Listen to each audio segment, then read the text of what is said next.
පුතා මේ මම දැකලා තියෙනවා මේ හරිම මේ අමුතු එකක්. ඒ කියන්නේ මේ ඒක සමාජෙම මිනිස්සෙක්ද හිතන්නකෝ මේ. ඉතින් මේක මේ මම දැක්කද මම දන්නේ මේක ඔයාලට ඒක එහෙම තියනවද කියලා. මේක මේ ලෙවල් එකට ඔයාලා යන්න එපා. එස් ගොඩක් මිනිස්සු මං තීරණය කරන්නේ මිනිස්සුකනේ අඳින ඇඳුමින්. කොණ්ඩේ කපන විදිය, රැවුල කපන විදිය.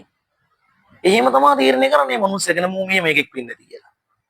දැන් මම හොඳට බලලා තියෙනවා දැන් මම බං හිතන්නකෝ නිකන් ඇඳුම යට කරලා හොඳ ඇඳලා සපත් දෙකක් දාලා එහෙම ගියොත් කියලා නිකන් හිතම මොකක් හරි සුපර් මාකට් එකට යනවා කියලා. සුපර් මාකට් එකට ගියා වුණත් මම එදාට හොඳට සර් කියලා කතා කරනවා. හොඳට සර් කියලා ඉන්න වෙලාව කතා කරන මිනිස්සයා මම නිකන් කොට කලිසමක් ගහගෙන හරි බයික් එකේ හරි ගිහින් බං හෙල්මට් එක කොට කලිසමක් ගහගෙන බයික් යන දවසට නෑ සර් නෑ. මොකක් කරේ හෙව්වොත් මේ කොහෙද තියෙන කියලා ආතන බලන රාකේත්. එහෙම කියන්නේ. දැන් අර අමුතුම ලෙවල් එක ගෙනි මම මේ අර අඳින ඇඳුමෙන් පැළඳුමෙන් තමයි මම මිනිස්සු ගැන තීරණ ගන්න. හරි කොණ්ඩේ කපන විදියෙන්, රැවුල කපන විදිය, අඳින විදිය. එහෙම තීරණ ගන්න එපා කවදාවත්. ඒතර මම මේ කොච්චර තරහටම හිටියත් මම කොච්චර දියුණුව ඒ කියන්නේ කොච්චර මේ සල්ලිකාර මිනිස්සෙක් වුණත් මම දැනුමෙන් පොහොසත් මිනිස්සෙක් වුණා. මිනිහට කැමති විදිහට අඳින්න බෑද? ඇඳුමක් අඳින්න බෑද කැමති විදිහට? ඒක හරි අසාධාරණ වෙනවා. ඒ කියන්නේ දැන් ඉංජිනේර කෙනෙක් වුණොත්, දොස්තර කෙනෙක් වුණොත් එයා අඳින්න ඕනේ ඒ විදිය විතරයි. ඒකට කොට කලිසමක් අඳින්න බෑ. ඒක වැරද්දක් නේ පුතා. දැන් අඳින ඇඳුමෙන්ම ඉන්න එපා පුතා. අනික මොන රස්සකට උනත් ගරු කරන්න. ඒක ඉංජිනේරුවා හෝ දොස්තර හෝ කවුරු හෝ පාරේ කුණු එකතු කරන එක්කෙනා හෝ මොකට උනත් ගරු කරන්න. මොකද පාරේ කුණු එකතු කරන මනුස්සය නැත්නම් අපිට පාරේ ජීවත් වෙන්න බෑ බං. මේ පාරේ යන්න බෑනේ බං. පාරේ ජීවත් වෙන පාරේ යන්න බෑනේ බං. වාහනේකොත් යන්න බෑනේ. හැමතැනම කුණු ගඳ ගන්න. කාට උනත් ගරු කරන්න. ඒක තමයි හොඳම දේ පුතා. මොකද කාට උනත් ගරු කරන්න නිකන් අර පාරේ කුණු එකතු කරන එක කියලා ඌ නිකන් 2.50 ගාන දාලා බලන්නවත්. හරි දොස්තර කියලා නිකන් දොස්තර කරන්නේ ජොබ් එක. පාරේ කුණු එකතු කරන මනුස්සය කරන්නේ ජොබ් එක. කවුරුත් කරන්නේ නැහැ ජොබ් එක. ක්‍රිකට් ගහන මනුස්සය කරන්නේ එයාගේ ජොබ් එක. ක්‍රිකට් ගහන මනුස්සයට කොච්චර පෙරදුනත් බං ගානක් නෑනේ. එයා කරන්නේ එයාගේ ජොබ් එක.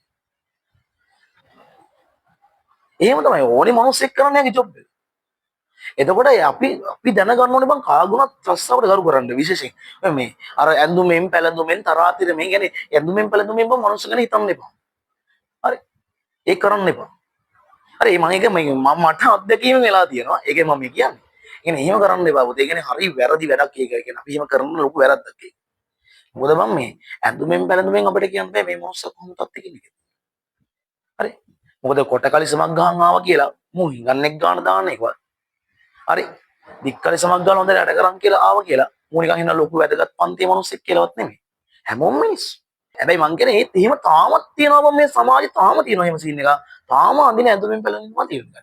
ඒ සාම බං කොණ්ඩේ කපන විදියෙන්, රැවුල කපන විදියෙන්, හරි කරාබුවක් දැම්මොත් හරි මොකක් හරි. එනේ සමහර මේ දේවල් වලින් නිකන් ඔන්න රස්ති අඩු කාලේ. හරි එහෙම නිකන් ඔළුවට යනවා. හරි දැන් කඩේ සාමාන්‍ය කොහෙට ගියත් බං නිකන් ගණන් ගන්නවන්නේ නැහැ. සමහර නිකන් බල්ලෝ බලලු ගන්නවත් ගණන් ගන්න නැහැ. සමහරලාට නිකන් ෂෝට් එකක් ගාගෙන එම් ගියොත් එහෙම ගණන් ගන්න. හැබැයි හොඳට ඇඳ පැළඳෙමින් ගියොත් එහෙම අනේ මහත්තයා කියලා මේවා කරලා සමහර තැන් වල පුටුවකුත් දෙනවා. සමහර තැන් වල ඉඳ දැන් කියාම බං ඉඳ ගන්න කියලාවත් කියන්නේ. හැබැයි හොඳට ඇඳ පැළඳෙමින් යන දවසට හොඳට ඇඳ යන දවසට ආයින්ද ගන්න කියලා මහත්තයා කියලා ඉඳ ගන්න පුටුව දීලා එහෙමත් තියෙනවා. එනේ අර අඳින ඇඳුමෙන් තමයි හැමදේම කරන්නේ. දැන් එහෙම මෙයා එන්න එපා. තීරණ ගන්න එපා. හරි මොකද එහෙම ගන්න එක වැරදි. හරි එහෙම කවදාවත් කරන්න එපා. බලන්න ඔය මේ Facebook සමාගමේ මේ මාක්ස් අගබ එහෙම යන්නේ බං මේ මම දැකලා තියෙන ෂෝට ගාගෙනත් යනවා. දැන් මිනිහව නම් දන්නවා. දන්න හින්දා උලක් නැහැ.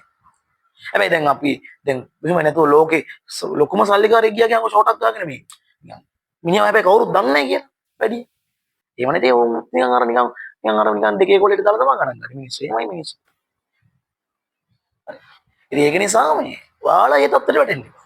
කවදාවත් ඒ පහත් තත්ත්වයට වැටෙන්න එපා. හැම රස්සාවටම වරද. හරි කුණු එකතු කරන එක්කනා ගිනා ඉහළට යනකම් තියෙන හැම රස්සාවටම